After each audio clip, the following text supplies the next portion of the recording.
porque é mais fácil que essa cultura ética guie as decisões, né, do que você tenha que atuar de forma reativa e depois punindo e depois tendo uma atuação como polícia, que era mais a visão que se existia do compliance antigamente, né? A RH vai soltar um comunicado dizendo sobre o Dia Internacional da Mulher. A gente aproveita para reforçar, falar sobre violência de gênero, trazer, né, reforçar o canal da linha ética, né, nosso canal de manifestação, trazer sobre não retaliação, trazer sobre os direitos da mulher. Então, é você encontrar dentro do negócio meios de se conectar e de se fazer presente. Conhecer o negócio, conhecer os seus clientes internos, conhecer as necessidades do negócio, vai fazer todo sentido, né? E para isso a gente faz esse mapeamento de riscos para entender onde é que você precisa atuar. E a partir daí, desenvolver políticas, procedimentos, código de conduta que seja adequado para a realidade dessa empresa. Esse é o podcast das pessoas e produtos que movimentam a minha, a sua, as nossas vidas.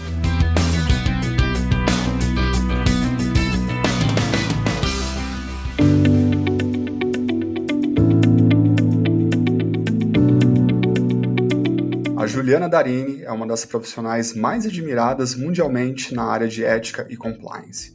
Reconhecida por seu trabalho de excelência na Natura, uma referência mundial em sustentabilidade e governança. Com mais de 15 anos de experiência em posições de liderança, Juliana é atualmente diretora global de Ética e Compliance na Natura, onde desempenha um papel crucial na construção de uma cultura organizacional pautada pela integridade e responsabilidade. Além disso, Juliana foi eleita uma das principais vozes na área de compliance, reforçando a importância da ética em um mundo corporativo cada vez mais desafiador. O que o seu currículo não conta é que o Juliana é uma ávida praticante de ciclismo de estrada, um esporte que exige disciplina, resiliência e determinação, características que ela leva para o seu dia a dia profissional.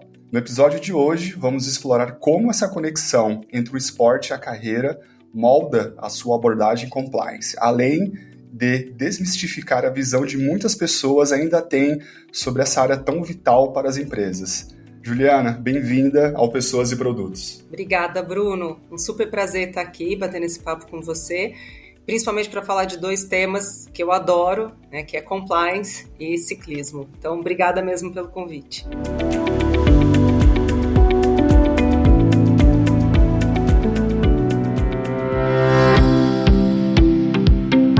Juliana, vamos começar do começo. Quero entender... Bem do começo. Bem do começo. Quero entender e conhecer melhor sobre as suas origens, as suas referências profissionais, que você pudesse compartilhar conosco, como tudo começou. Vamos lá. Eu sou paulistana do interior de São Paulo, né, de uma cidadezinha bem pequena, dessas que tem igrejinha azul na praça, sabe? Sei. Que tem jogo de dama na praça, né? Que os aposentados ficam jogando. É, isso. Exatamente. Bocha, jogo de dama. Então é uma cidade que se chama Altinópolis. Atualmente tem 15 mil habitantes. Acho que quando eu saí de lá quando eu tinha 14 anos para estudar em Ribeirão Preto. Então, ou seja, nessa época devia ser bem menor que isso, né? Então eu vim dessa cidade super pequena e fui criada, acho que tem bem relação com o nosso bate-papo hoje aqui, então fora de casa, né? Então cresci jogando bola na rua, andando de bicicleta, andando a cavalo, então essa vida bem diferente da que a gente leva, que os meus filhos levam aqui em São Paulo. E então era isso que tinha para fazer na cidade pequena. Nos dias frios e quando não tinha ninguém para brincar na rua, a minha mãe era professora de escola pública, professora de português, e a minha casa era cheia de livros. Então, na minha infância, eu tenho uma memória muito forte, né, e um exemplo muito forte da minha mãe por meio da leitura. Então, sempre gostei de ler, sempre li muito. Então, acho que a escolha pelo direito foi um pouco desse amor pela leitura, por essa curiosidade de sempre querer conhecer um pouquinho mais, né? E um pouco também por influência da minha mãe, como eu falei, ela era professora pública, e me lembro de uma passagem, você vê como essas coisas na infância marcam a gente, né? Uma vez, ela e as amigas professoras viriam de ônibus para São Paulo para uma manifestação da greve das escolas públicas, não sei. E eu me lembro de eu muito pequena fazer um discurso todo inflamado, defendendo os professores públicos do estado de São Paulo. E elas elogiaram muito, né? Não sei se porque de fato a minha argumentação foi boa ou porque elas foram muito gentis, e acho que naquele momento também despertou em mim esse interesse, né, por essa argumentação, por essa defesa dos pobres e oprimidos. Então acho que começou daí essa influência para fazer o direito, né? Agora, para fazer o compliance, eu juro que eu caí bem de paraquedas, aqui foi sem querer. Mais uma das coisas que eu digo que o universo é bem generoso comigo, então em compliance foi a mesma coisa. Então, eu sou advogada de formação, comecei minha profissão trabalhando em grandes escritórios aqui em São Paulo. Fui professora concursada, inclusive, da PUC, de Direito Comercial, na Faculdade de Administração. E depois quis fazer essa mudança para o mundo corporativo mesmo, que eu tinha uma certa angústia de não ver, sabe, o todo, assim, eu só aqui no escritório, só vejo um pedacinho do problema, queria participar mais da estratégia, mais, né, desse lado preventivo e menos do reativo.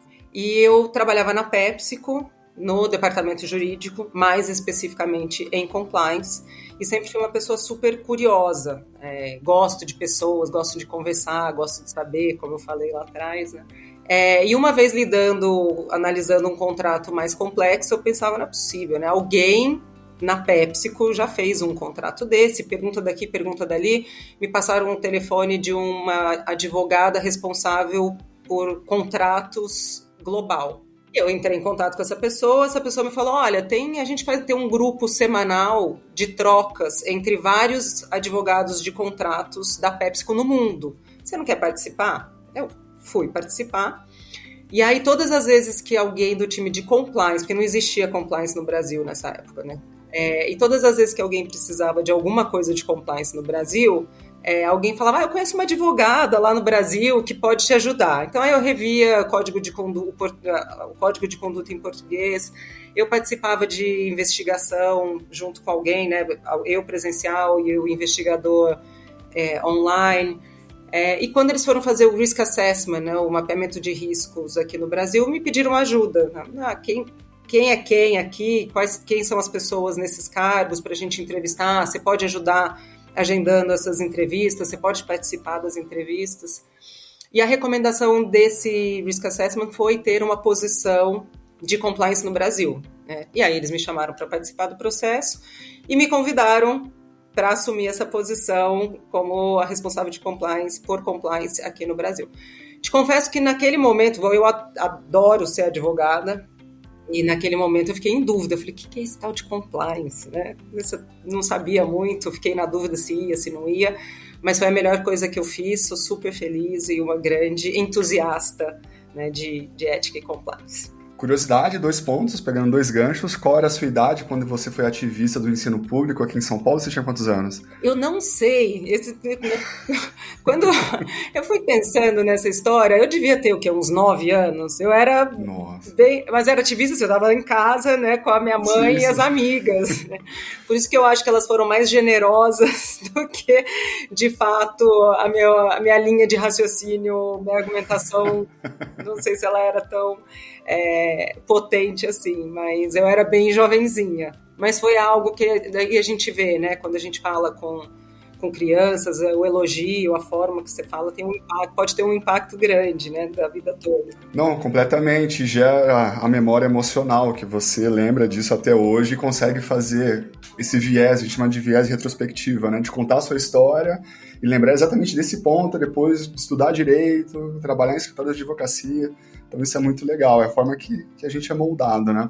Interessante também que na sua carreira você foi, o que eu chamo carreira tradicional do advogado, trabalhar em escritórios, né? Lidar, enfim, com os processos. E aí a pergunta que eu ia fazer também aí na empresa que você trabalhava na época, acho que a Pepsi, você começou a participar desses grupos, então fora do Brasil já existia uma área de compliance, mas no Brasil ainda não, e aí você participou ativamente da fundação e dos primeiros passos do compliance no Brasil como um todo. É isso mesmo. Eles tinham algumas também, né, estava começando a implementação do programa de compliance global da PepsiCo, então existia uma pessoa que era responsável por América Latina, mas ela ficava baseada nos Estados Unidos, né, em Nova York mesmo, que é o headquarter da PepsiCo. Depois eles contrataram um diretor que ficava no México, que veio a se tornar o meu chefe, e aí criaram essa posição no Brasil. Depois que eu já estava nessa posição no Brasil, aí criaram a posição na Argentina, depois da Argentina criaram a posição na Colômbia, enfim, foi expandindo pouco a pouco para diversos países, né, de acordo com a necessidade. Mas antes disso eram outras pessoas cuidando de regiões, né, e não tinha ninguém aqui no Brasil.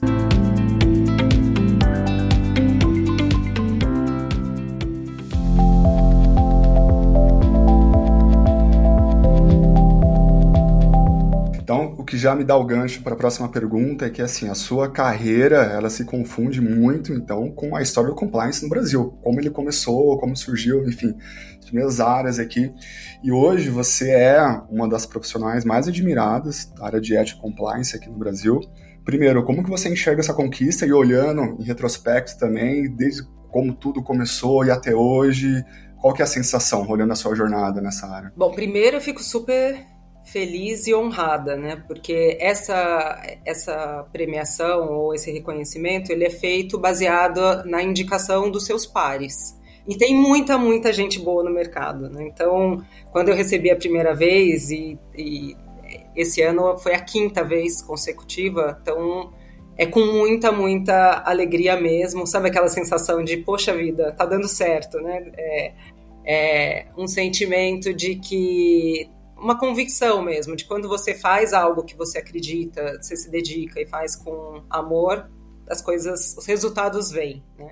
E também essa crença de que compliance é muito importante, né, para a sustentabilidade dos negócios e também para que se tenha um ambiente de trabalho adequado. Traz também uma grande responsabilidade, né, porque no final do dia é uma responsabilidade de influenciar positivamente, de trocar, de ter boas práticas, de influenciar não só dentro da empresa, mas também fora da empresa, né? Melhorar o ambiente ético e corporativo no Brasil em geral. Então, a gente tem várias conversas em vários fóruns, o ICC, por exemplo, né, que é o International Chamber of Commerce, atua muito nessa frente também, de trabalhar um pouco mais de forma ampla no ambiente ético do Brasil como um todo. E pessoalmente me traz cada vez mais essa vontade de seguir estudando, me desenvolvendo e atuando aí como um exemplo, né, se é que eu posso dizer assim, para os meus colegas. Mas é com muita felicidade mesmo. Eu diria, assim, hoje você trabalha em uma empresa que ela não sei se todo mundo tem essa noção, essa referência, mas ela não é referência local, é referência global em ética, compliance e responsabilidade social. A Natura é referência global nesses aspectos e, com certeza, claro, não é um trabalho apenas seu, de todo um time, mas eu, quando olho, admiro a Natura assim, há muitos anos, enfim, tem vários cases aí que a gente poderia citar, né? Então, obviamente, isso está diretamente ligado a você, a sua equipe, ao time, tudo que vocês vêm desenvolvendo ao longo dos anos, então acho que é um trabalho magnífico.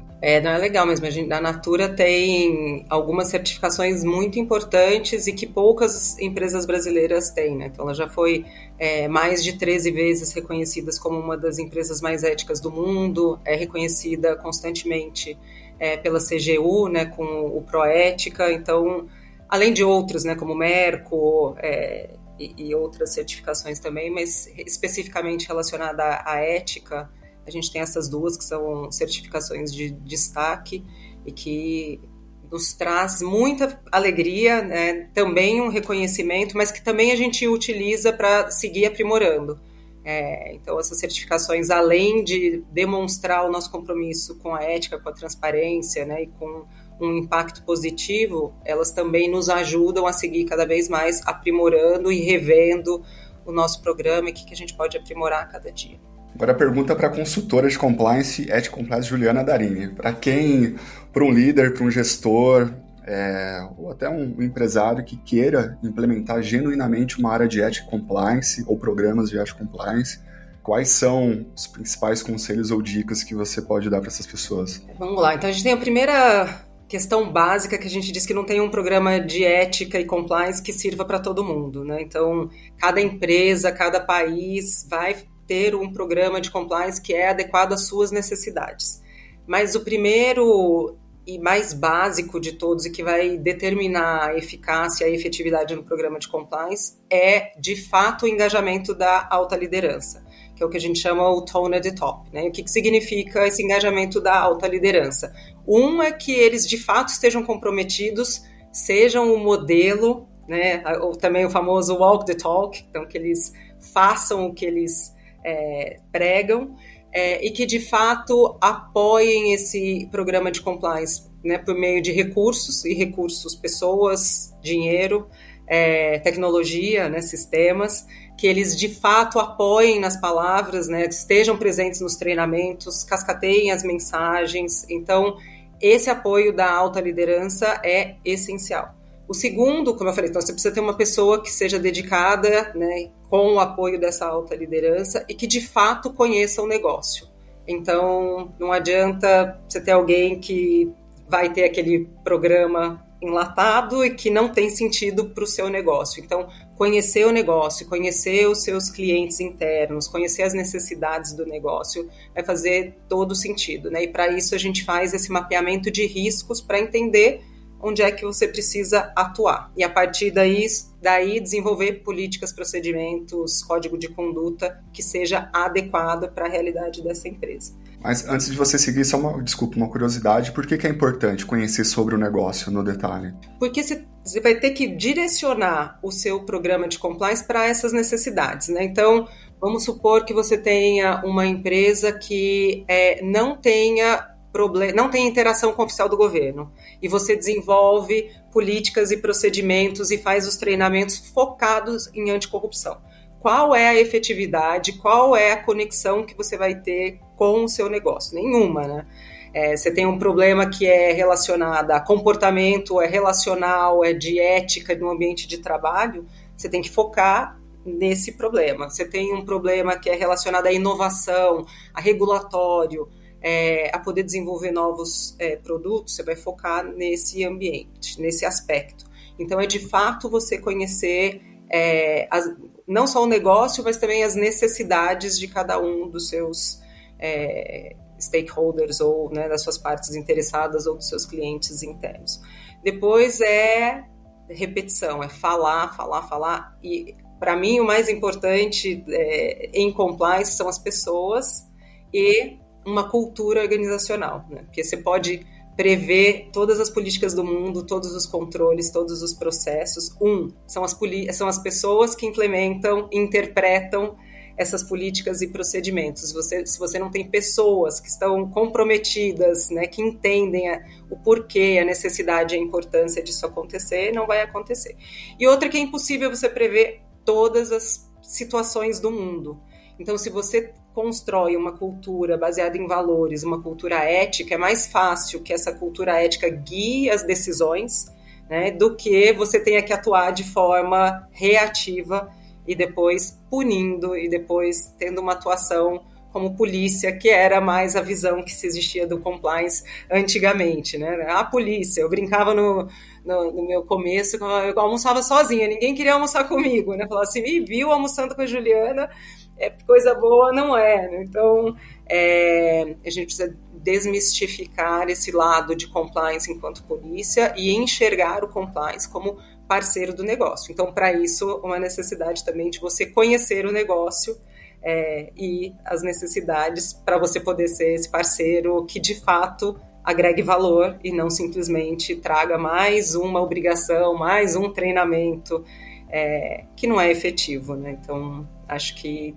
seriam essas as dicas. E por que uma cultura ética organizacional é importante para a sustentabilidade dos negócios, na sua visão? Bom, por várias razões, né? Então, primeiro, falando especificamente, já existem estudos, até feito pelo próprio Ethisphere, que é essa organização, né, que faz essa certificação das empresas mais éticas do mundo. Já existe um estudo de que as empresas mais éticas do mundo têm um retorno muito maior do que as demais.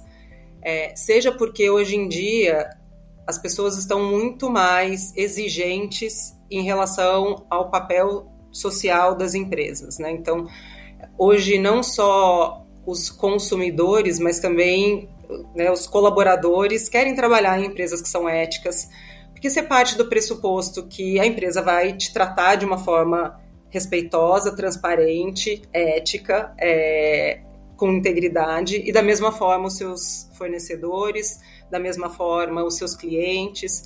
Então, ter uma cultura ética não só é importante para você atrair e reter, né, os melhores talentos, também evita fraudes e acaba diminuindo, né, multas, penalidades e até desvios mesmo, né, que acabam trazendo um impacto financeiro para a empresa. Traz mais consumidores. Hoje em dia a gente vê, e a Natura é um grande exemplo disso, que muita gente, além de a gente ter produtos maravilhosos, mas muita gente associa a Natura, né, a todo o trabalho importante que ela tem em relação à Amazônia, em relação aos direitos humanos, e por fim também em relação aos investidores, né? Então a gente consegue atrair, né, tendo uma prática, e aí quando a gente fala de ética, é um sistema de integridade mesmo, que também abrange governança corporativa, riscos e controles internos, auditoria e compliance, trazendo essa transparência e uma segurança, confiabilidade para todos os stakeholders, né? Então, desde o consumidor, nosso colaborador, as comunidades que a gente atua, os fornecedores e os investidores. Então, é por isso que uma cultura ética é importante. Completamente. E é curioso, e a cultura ética tem um papel fundamental nisso, na construção da personalidade do brand, né, da marca, que você comentou. A gente conhece, sabe como que os produtos foram desenvolvidos de forma correta, o programa de incentivo com as comunidades, enfim. Então, acho que tem um papel fundamental nesse sentido.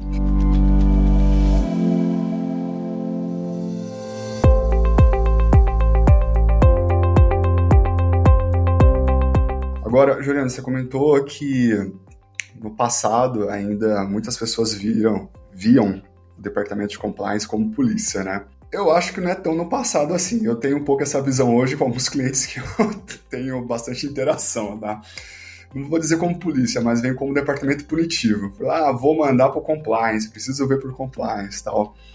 Por que você acha que as pessoas ainda têm essa percepção e quais são os passos que a gente tem que fazer, você na sua função, que você tem feito para mudar um pouco essa percepção? Bom, eu acho que existe essa percepção de compliance como uma área mais punitiva pela própria origem da área, né? Então, o compliance surgiu, o próprio nome, né? Compliance, que é um termo em inglês. O nome já não ajuda. Já não ajuda, né? Que cumprir, né? Estar em cumprimento, estar em conformidade, né? Com as leis, com os procedimentos. Então, surgiu daí, né? Nos anos 90, se eu não estou enganada, com todo aquele escândalo da Enron, da Arthur Andersen, né? Com o advento da lei SOX. Então, naquele momento da criação da lei SOX, e que se começou a ver, depois no Brasil mais especificamente, com a Lava Jato, algumas leis foram criadas e que era obrigatório ter um programa de compliance. O programa de compliance tinha por finalidade lei anticorrupção e fraude. Então esse era o objetivo. Então ele era muito reativo e o objetivo era que as empresas estivessem de acordo com as leis anticorrupção. Então, nesse primeiro momento do compliance, o foco era esse, cumprimento, né, das leis políticas e procedimentos, muito especificamente relacionado à lei anticorrupção. Aos poucos, as empresas passaram a entender que o compliance vai muito além disso, né, que até para você preservar a sua reputação, você tem que ter um papel mais ético e mais amplo, mais abrangente e mais preventivo do que simplesmente reativo. E também muito com os movimentos que se seguiram, tipo o Me Too, né? Todos os casos de assédio sexual, que foram trazendo uma abrangência e uma importância, uma expansão da atuação de compliance para essa parte mais ética, mais de comportamento no local do trabalho, e que cada vez mais a gente vê nessa jornada, né, de saindo do compliance. Então, no começo, os departamentos eram de compliance. Depois, a gente passou a se chamar de ética e compliance. Então, até mostrando que a ética é mais ampla e abrange o compliance. O compliance é um pedacinho ali, a parte de cumprimento de políticas e procedimentos. Mas antes disso, você precisa ter uma cultura organizacional, ética, que te possibilite uma atuação mais preventiva. Hoje em dia, a gente já fala que, e pelo menos na Natura a gente fala muito disso, que é ir além de compliance, né? Então, não adianta você ter só compliance. Compliance é um dado, é um esperado que todas as empresas já tenham. Além do compliance e da ética, a gente já fala em empresas que têm que ter um impacto positivo, que tem que ir além da ética e do compliance e tem que ter um impacto social, ambiental e econômico positivo para todo mundo, né? A gente fala muito hoje da era da regeneração e compliance também é parte disso. Então, não basta você deixar de fazer o errado, você tem que também regenerar e fazer o certo e ter um impacto positivo. Então, acho que é um pouco essa evolução. E como é que a gente faz para chegar nesse ponto? Acho que é muito de explicar o porquê. Qual é o impacto da ética e da integridade na sua vida e na vida da empresa e na vida da sociedade, né? Como é que cada ato de cada um de nós tem um impacto que não é só na minha vida. A gente tinha muito aqueles mitos de estou fazendo isso para proteger a empresa, todo mundo faz, se não for assim eu não vou conseguir ganhar esse contrato, né?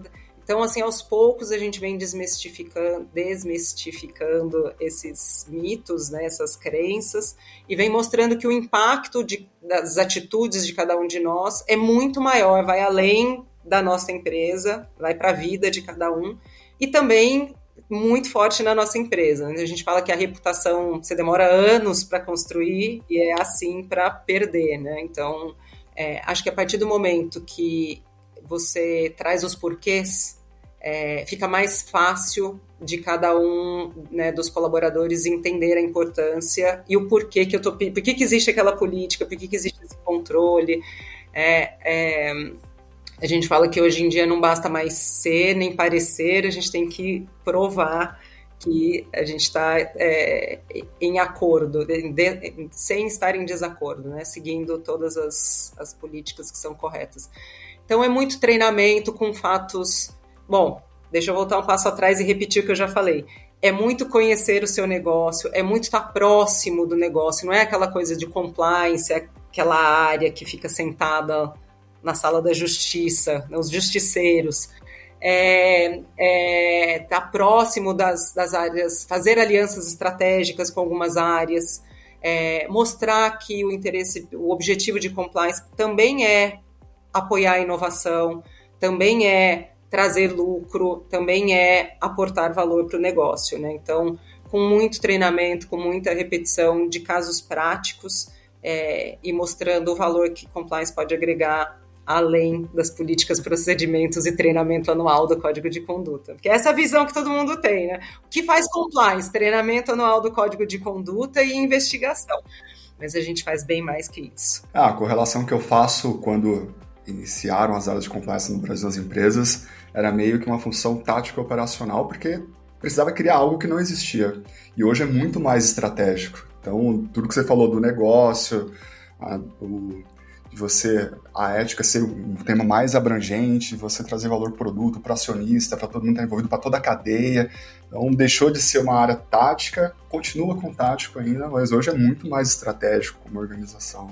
E cada vez mais, assim, falando já um pouco de futuro, cada vez mais eu vejo o compliance tendo essa posição estratégica, como um pilar estratégico e próximo da operação, né? Então, como eu falei, cada vez mais hoje existe esse escrutínio, né, do que as empresas têm feito em relação ao social, ao ambiental. A gente ouve muito hoje os washings, né, os greenwashings, diversity washing. Então, o compliance tem um papel muito forte em trabalhar junto com essas áreas para garantir a transparência, né, e a correção desses números e dessas informações. A gente tem falado muito de inteligência artificial, então não só como compliance pode usar a inteligência artificial para fazer, né, uma análise de dados mais rápida, mas também como compliance pode apoiar na ética desses algoritmos, que vai apoiar o negócio.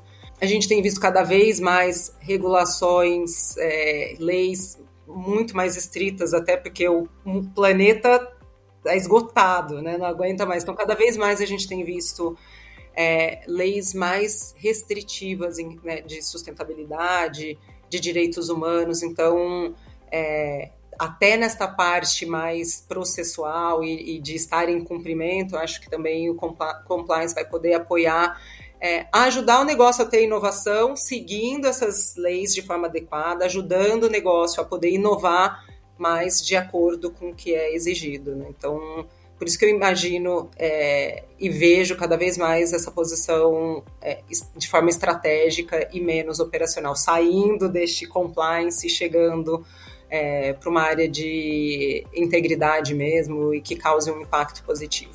Agora, você falou mais de uma vez que um dos pilares da área é treinamento, comunicação, falar. E o que eu me pergunto, como que vocês conseguem manter o pace ali sempre, cara, de comunicar, treinar, fazendo com que o pessoal tenha um engajamento para participar de tudo, para acompanhar, porque reação da maior parte das pessoas, você falou, tem mais o treinamento que anual de ética, e é um pilar fundamental, né, sempre comunicar, treinar. Como vocês conseguem manter o pace disso?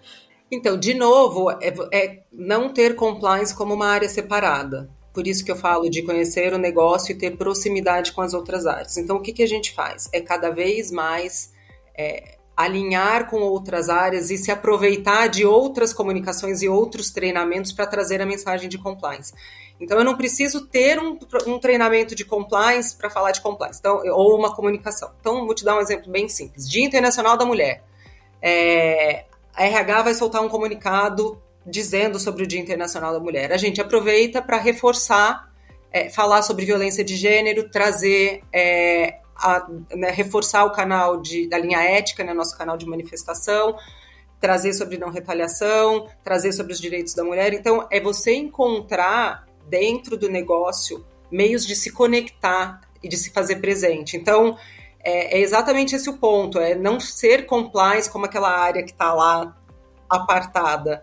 Então, o treinamento do Código de Conduta, sim, que a gente acaba falando, é um evento anual, tem uma certificação, até por exigências, né, que essa certificação tem que acontecer. Ele é o único evento separado, mas que a gente também tenta fazer de formas lúdicas. Então, a gente faz uma gamificação na saída do refeitório, a gente traz um podcast com o presidente da empresa. Esse ano a gente vai fazer algo super legal, que é trazer o Bruno Romano, eu não sei se você já viu, ele faz stand-up, e ele fala, se você procurar no YouTube, um dia no compliance.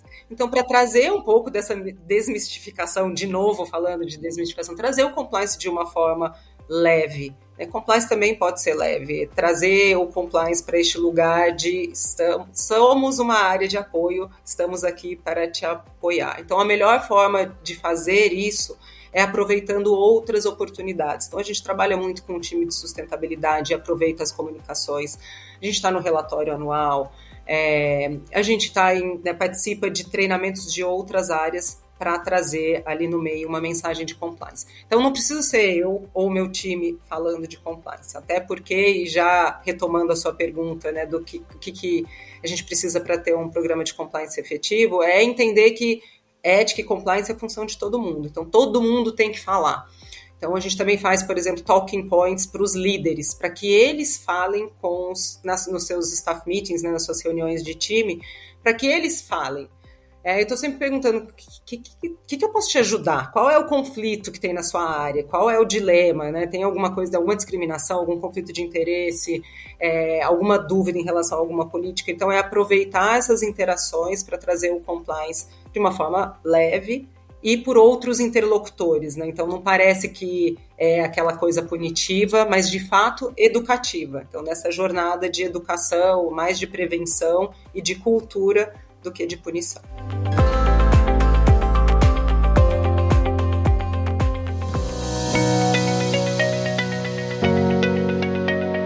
Juliana, é o seguinte, você é atleta de ciclismo de estrada, que é uma prática, um esporte de endurance, enfim. Como que essa prática esportiva influencia na sua vida profissional? Eu adoro esporte, como eu te falei, desde pequenininha lá no interior, fazendo tudo que você imaginar, jogando bola na rua com os meninos, andando de bicicleta. Então eu acho que o esporte, em geral, traz muito ensinamento para a vida, né? Não só para a vida corporativa, mas para a vida pessoal também. Então eu sempre incentivei e incentivo sempre meus filhos, porque acho que traz ensinamentos vários, né? Sobre disciplina, sobre trabalho em equipe, sobre resiliência, sobre ganhar e perder, enfim. 1 milhão de exemplos aqui que a gente pode citar. Falando especificamente sobre o ciclismo, que é outra coisa que eu caí de paraquedas também e me apaixonei, não consigo sair mais, né? Eu acho que tem muita semelhança com o mundo corporativo, né? Então, começando em relação ao planejamento, né, do básico, vamos começar do início. Então, quando você começa a treinar, o seu treinador, a primeira coisa que ele vai te perguntar é: qual é o seu objetivo? Qual prova você vai fazer? Porque a partir desta prova eu vou desenhar o seu treinamento, nas suas metas.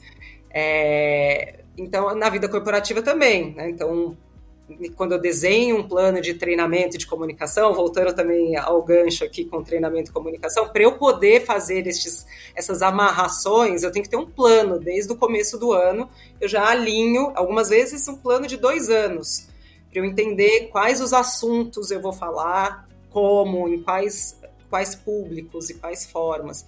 Então, acho que o primeiro é esse planejamento de metas, e mesmo quando a gente fala de um treino específico, né? Você tem que saber quantas horas, se vai chover, se não vai chover, quanto que você vai levar de comida, quanto você vai beber, onde vai parar o apoio. Então, acho que um planejamento é algo que a gente aprende no ciclismo e que você fala, poxa vida, eu tenho que fazer isso também no mundo corporativo, tá sempre planejando e vendo a longo prazo, né? Sempre lá na frente, desenhando tijolinho a tijolinho lá na frente.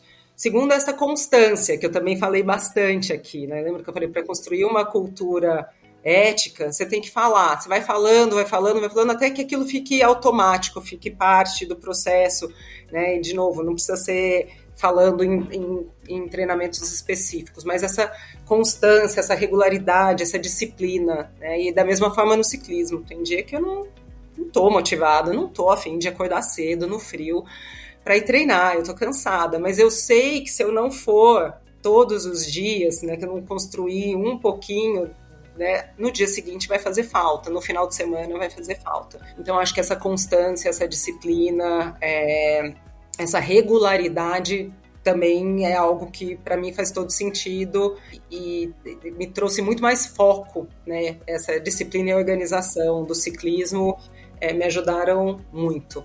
Acho que o terceiro é essa questão de uma flexibilidade, né? Entender que às vezes você se programa, né? Você tem o seu planejamento, é importante você ter a disciplina, mas não é importante você ser flexível, você entender que você vai precisar fazer ajustes no caminho. Então, por exemplo, quando eu trabalhei na PepsiCo, é uma super empresa que tinha e tem um programa de compliance super forte, robusto, bem estruturado, mas que não fazia 100% sentido localmente. Então, ter essa flexibilidade de adaptar este programa de compliance, lembra que eu falei que, né, um programa de compliance pode ser o melhor do mundo, mas ele não vai servir 100%, até mesmo dentro da mesma empresa. Então, ter essa flexibilidade de fazer essas adaptações necessárias no meio do caminho, né? persistência, né? Acho que é o principal, né? Quantas vezes você está lá com dor, você está lesionado, você está naquela subida que não termina nunca mais, você quer desistir, mas você continua pedalando, né? A mesma coisa, às vezes você está com o budget curto, você está sem recurso, né? Sem gente para ajudar a dar treinamento, a ajudar no dia a dia. Você está com um monte de resistência interna, não vai, putz, que saco, de novo, compliance, mas você tem que continuar, né? Então, essa construção diária, essa persistência, essa resiliência, acho que também adquiri muito com o ciclismo, até porque a gente fala, né, corpo forte, mente forte, acho que tem muito a ver. Acho que a questão do monitoramento, hoje em dia, eu não sei você, eu adoro esses gadgets todos, eu gosto de monitorar potência, VO2, qual é o IF, vai lá depois do treino olhar, né? Então, assim, não adianta só ter força física, você tem que usar os dados para te ajudar a montar a sua estratégia, né, no dia a dia. O que você tem que fazer? Você tem que fazer mais força, menos força, descansar e tudo mais. Então, no mundo corporativo também, você tem que usar os dados a seu favor para ajustar nesse seu planejamento, ajustar na sua estratégia, entender se vai precisar de mais flexibilidade ou não. A questão de descanso também é treino, e hoje em dia, no mundo corporativo, a gente fala muito sobre saúde mental, sobre burnout, então também eu falo muito com o meu time sobre isso. Descanso também é treino, vocês também precisam descansar para ir mais longe. Uma das coisas que eu mais aprendo todos os dias é sobre processo. Processo no sentido de que o ciclismo é um processo, as coisas não acontecem do dia para a noite, assim como implementar um programa de compliance, fazer uma transformação de cultura também toma tempo, né? Então, confiar no processo, confiar no seu líder, confiar na estratégia da empresa, confiar no planejamento é muito importante, assim como no ciclismo. Então, às vezes você vê lá o treinador, passa aqueles treinos malucos, você fala, por que raios ele está me torturando, que eu estou fazendo isso? Mas é confiar nesse processo, que ele tem um objetivo que vai ser alcançado lá na frente, né? Acho que a questão também que pouca gente sabe, mas que o ciclismo é um trabalho em equipe, né? Principalmente quando a gente vê né, as grandes equipes, as grandes voltas, a gente entende que para um time ganhar, né, você tem que trabalhar em equipe, você tem que se proteger, você tem que se ajudar, e isso, para mim, é a máxima do esporte em geral, do ciclismo e no trabalho. O trabalho em equipe é fundamental. E, por último, mas não menos importante, acho que é a questão mesmo do que o esporte te traz, do que o ciclismo traz, né? Então, para mim, o ciclismo é uma válvula de escape. Então, eu trabalho com compliance, a maior parte do tempo, com problemas. Então, é uma forma mesmo de eu descarregar, né? Às vezes eu vou fazer um longão e começo aquela primeira hora ali, sabe, naquela agitação, a cabeça a mil pensamentos, e depois vai dando aquela baixada, organiza os pensamentos. Então, para mim, serve muito como uma meditação em movimento, e muitas vezes. Então, assim, além de trazer vários benefícios, eu trago muitos aprendizados mesmo para minha vida pessoal, para minha vida corporativa, muitos amigos, muitos, fiz muitos amigos no ciclismo, que é uma parte muito legal. Aprendi muito e me trouxe muito foco e disciplina. Então, acho que esses foram os principais ganhos do ciclismo aí para minha vida pessoal e profissional. Que legal. No final, a gente cansa o corpo para descansar a mente, não o contrário é muito pior. Exato. Para as pessoas que estão ouvindo o programa, se interessam, estão na área de compliance ou vão começar na área de ética, compliance, quais dicas você daria para essas pessoas que queiram se desenvolver nessa área? Tem muita gente boa e muito curso bom, muito podcast bom sobre compliance. Então, ler e ouvir sobre compliance eu acho que é muito importante. né, cada dia é uma coisa nova, a gente sempre aprendendo. Acho que é isso também, ter humildade de aprender, né? Nunca achar que você sabe tudo. Acho que sempre tem alguém que pode te ensinar alguma coisa, tem sempre algo novo que você pode aprender. Acho que, primeiro de tudo, para mim, é conhecer muito bem o negócio onde você vai trabalhar. Isso para mim é essencial, porque a partir daí você vai desenhar todo o seu plano de compliance e a forma que você vai atuar, né? Então, conhecer o negócio, conhecer a forma de atuação, conhecer as necessidades, conhecer os riscos, e a partir daí desenhar as políticas e fazer os treinamentos, né? Então, desenhando tudo a partir daí. Então, acho que primeiro você tem que se encantar e tem que adorar compliance. Então, só isso já é meio caminho andado. Depois, conhecendo o negócio, as coisas vão fluindo, e para cada necessidade você vai ter uma ferramenta de compliance que vai poder te ajudar.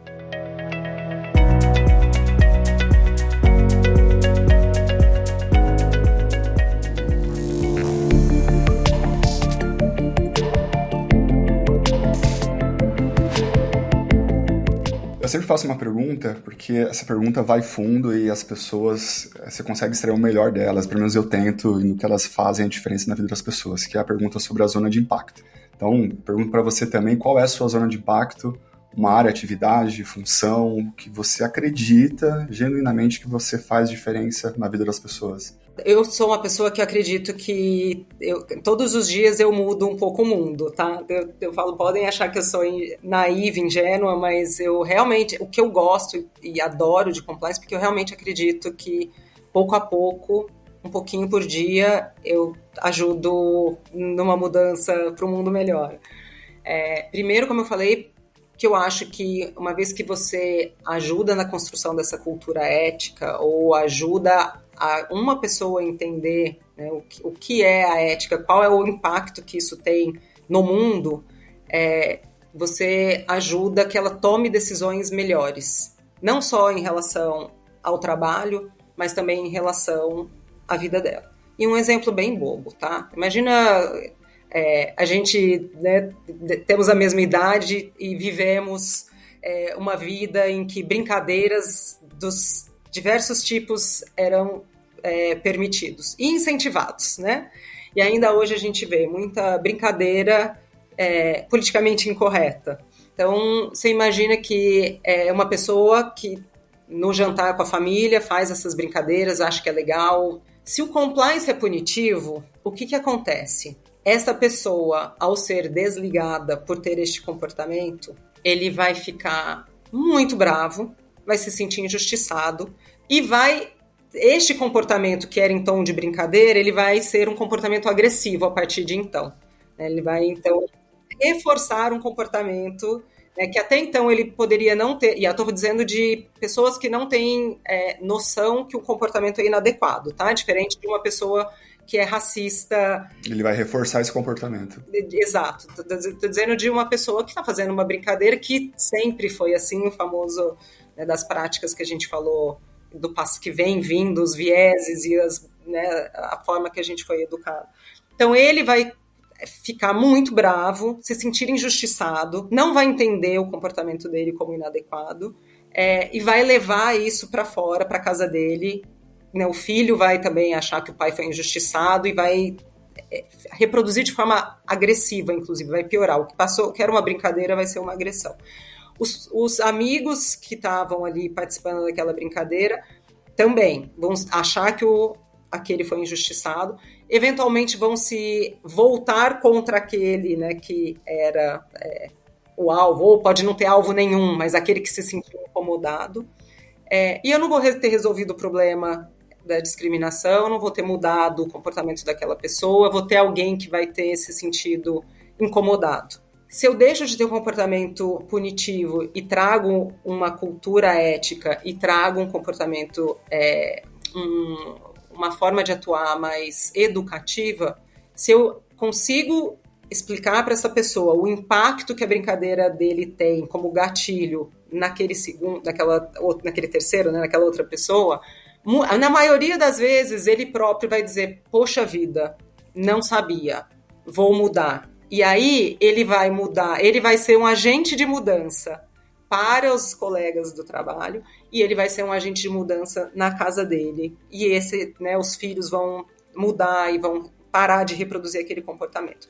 Então, de novo, é óbvio que é um exemplo bem simples e a gente não está dizendo aqui, né, de um crime, de um assédio moral, de uma violação, mas de coisas que a gente vê no dia a dia e que muitas vezes o compliance sendo punitivo e não trabalhando nessa questão, né, nessa jornada de educação e de reversão de cultura, se você atuar ao contrário, você acaba trazendo outras pessoas como agente de mudança.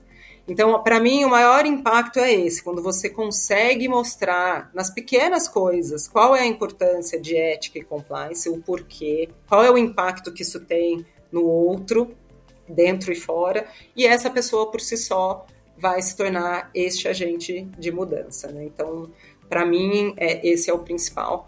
O segundo é trazer mesmo um ambiente seguro, que todos se sintam respeitados, que não tenha discriminação, que eles tenham a segurança psicológica para trazer os problemas, por menor que eles sejam, até para que a gente possa atuar e apoiar. O terceiro, falando mesmo, e eu adoro pensar em sustentabilidade empresarial, e não sustentabilidade no sentido ambiental, que eu também gosto, mas empresa no legado, né? Então, eu sempre penso que a empresa em que eu estou, né, o legado que essa empresa tem, né, o que ela vai deixar e como é que eu posso ajudá-la a continuar tendo sucesso e perdurando muitos e muitos anos. Então, em todo esse trabalho de mapeamento e mitigação de riscos, eu também entendo que eu tenho um impacto muito grande na preservação dessa empresa, na preservação ou na mitigação dos riscos reputacionais e no sucesso dessa empresa. Então, acho que é isso, ser um guia para as melhores decisões, ter um impacto, né, transformar, fazer com que as pessoas sejam, cada um deles, agentes de mudança, ajudar nessa cultura organizacional para que seja um ambiente em que as pessoas se sintam confortáveis e gostem de estar ali, e que performem muito melhor. E na parte de compliance mesmo, ajudando a pensar nesses riscos e como é que a gente vai mitigar esses riscos, o que a gente precisa fazer para ajudar a empresa a ser sustentável e para ajudar os nossos colaboradores a serem felizes e produtivos aqui no trabalho. Adorei esse exemplo, de você trazer a pessoa para próximo, ser um agente de mudança e não você agir de forma punitiva. Eu certeza que isso faz diferença no mundo, porque é um agente catalisador, né? Ele espalha isso, a mensagem positiva. Muito legal esse exemplo. Indica 2 pessoas para eu entrevistar aqui no programa, para a gente bater um papo legal igual esse que a gente teve. Bom, a primeira pessoa que eu gostaria de indicar é a Flávia Lorenzetti. A Flávia Lorenzetti, primeiro que ela é uma super ciclista também. Não, ciclista tem preferência, então. Ciclista tem preferência, já começa por ela, é uma super ciclista.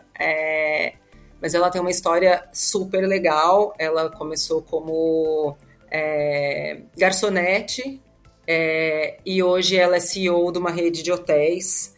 É uma super mentora, ela tem fala bastante também disso, né? Acho que também faz um grande gancho entre o ciclismo e a vida corporativa. Então eu falo que muitas vezes a disciplina vem dos vídeos dela, né? Fala, não quero pedalar, eu olho lá, a Flávia já tá, logo cedo, acorda, vai pra vida, feliz. Aí eu falo, tenho que ir, porque a Flávia foi. Então, ela tem todo um programa também de mentoria, é uma pessoa muito, muito legal, tem uma trajetória muito interessante, né? A outra pessoa é a Andrea Álvares. Essa, para mim, também é uma grande inspiração.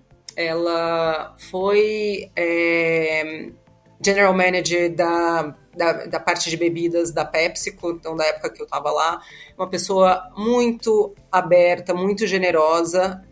Ela foi para a Natura e quando eu fui para a Natura na sequência, se ofereceu para me dar mentoria e me ajudar a navegar, né, que é uma empresa bem diferente da empresa, partindo de uma americana para uma brasileira. todas as vezes, eu tenho 2 filhos, né? Então todas as vezes que eu me vi numa situação, meu Deus, tenho 2 filhos, o que eu vou fazer? Trabalho e tudo mais, eu pensava nela, porque ela é uma super executiva, tem 3 filhos, trabalha em vários boards, então também sempre me deu uma motivação a mais. Foi reconhecida como uma das executivas mais influentes do Brasil, foi premiada pela Forbes também como uma mulher influente, uma executiva influente, uma dessas. E ela é uma super energia, entende tudo de sustentabilidade, marketing, inovação. Então, todas as conversas com ela são sempre inspiradoras em vários sentidos, tanto pessoais quanto profissionais. Então, são 2 mulheres que me inspiram em lugares diferentes, que são muito interessantes e acho que podem contribuir bastante.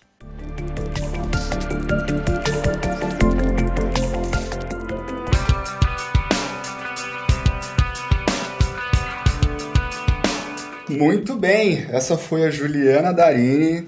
Ju, muito obrigado pela sua participação. Quem pôde acompanhar, certeza, papel e caneta na mão. Aprenderam muito, uma verdadeira aula, uma consultoria for free para a turma. A próxima a gente cobra, mas essa aqui vai de graça para a turma.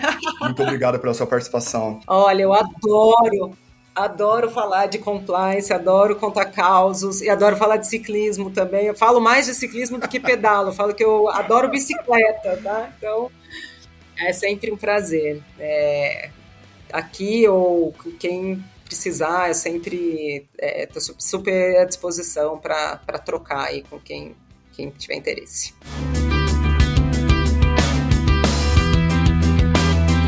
Episódio editado por Retenção Multimídia.